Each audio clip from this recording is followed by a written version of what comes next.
If you want to learn how to smoke and cure your own summer sausage, this is the video for you.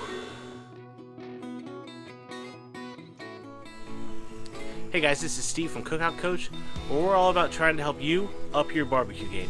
Now if that sounds like something that you might need in your life, go ahead and think about hitting that subscribe button down below. We've got everything from reviews to recipes, and if we don't have what you need, drop us a comment, we'll make sure we get it.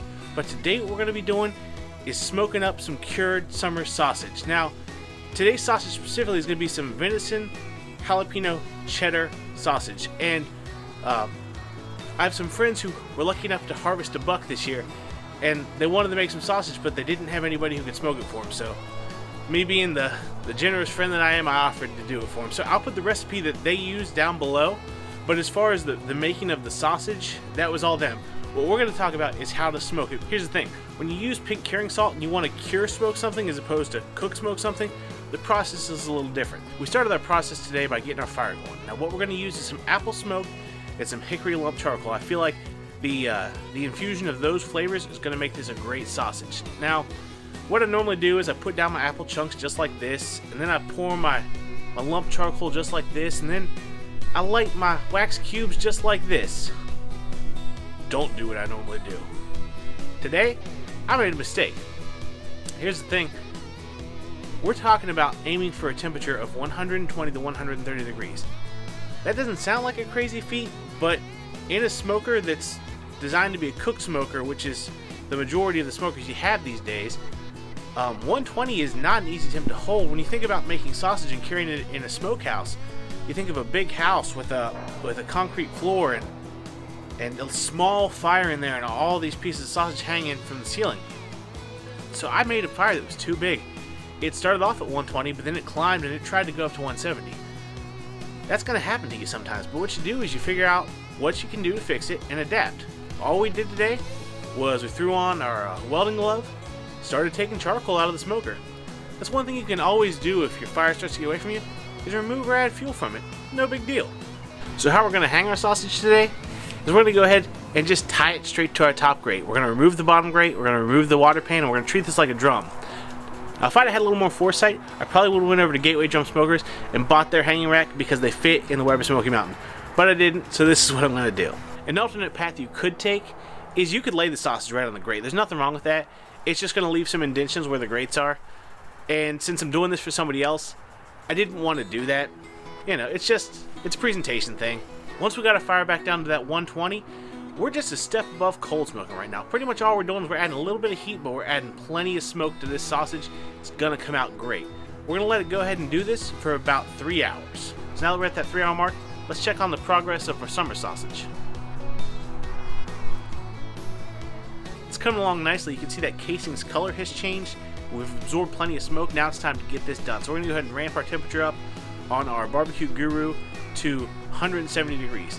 Little side note, for holding temperatures at 120, I had my barbecue guru plugged in, but really that fire has to be so small that there was nothing that guru could do about it. You're fighting to keep it below temperature, not to keep it above temperature when it comes to that 120. So if you've got a pit temp control device, don't expect a whole lot of help when you're holding 120.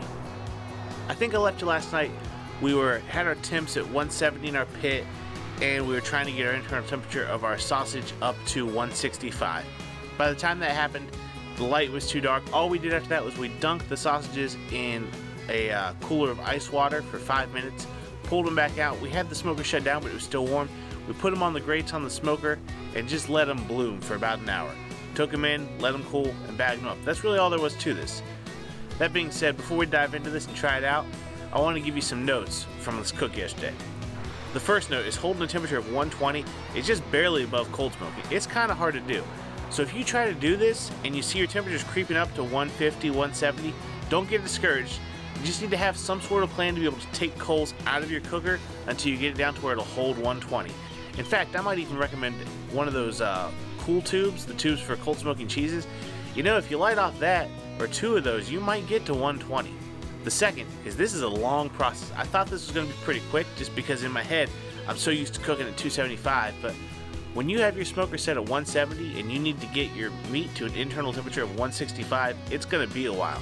I thought it was only going to be an hour or 2 to cook to get it there. We ended up, from start to finish, this cook took me right around 11 hours. So if you're gonna smoke sausage in the way that we are, which was, you know, pretty cool, pretty low and low, using some curing salt, be prepared for a long day. The last thing I wanted to go ahead and remind you is I didn't actually make this sausage. I was smoking it for a friend, but I will put a link to the recipe down in the description below. We used fibrous, non-edible casings. This is a common question I've been getting about this cook. And if you have any specific questions about the cook, just go ahead and leave them down below. I've been getting a lot of questions about this cook, actually. So, that being said, let's try out some of our summer sausage. Alright. Here we go. Got our casing off. Let's give it a shot.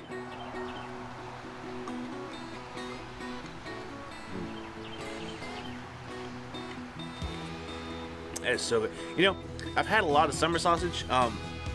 You know, it's one of those traditional gifts that you'll give in like a holiday gift pack. You know, around this time of year, you'll see stands set up in the malls where people are sausage companies are selling these kind of things. But I've never had cheddar jalapeno, and I've never had one with such a smoky flavor as this one. It is really good, and in fact, this is venison. But if I didn't tell you that, and I just gave you this summer sausage, I don't think you'd know it wasn't beef. This recipe came out awesome. I really recommend it.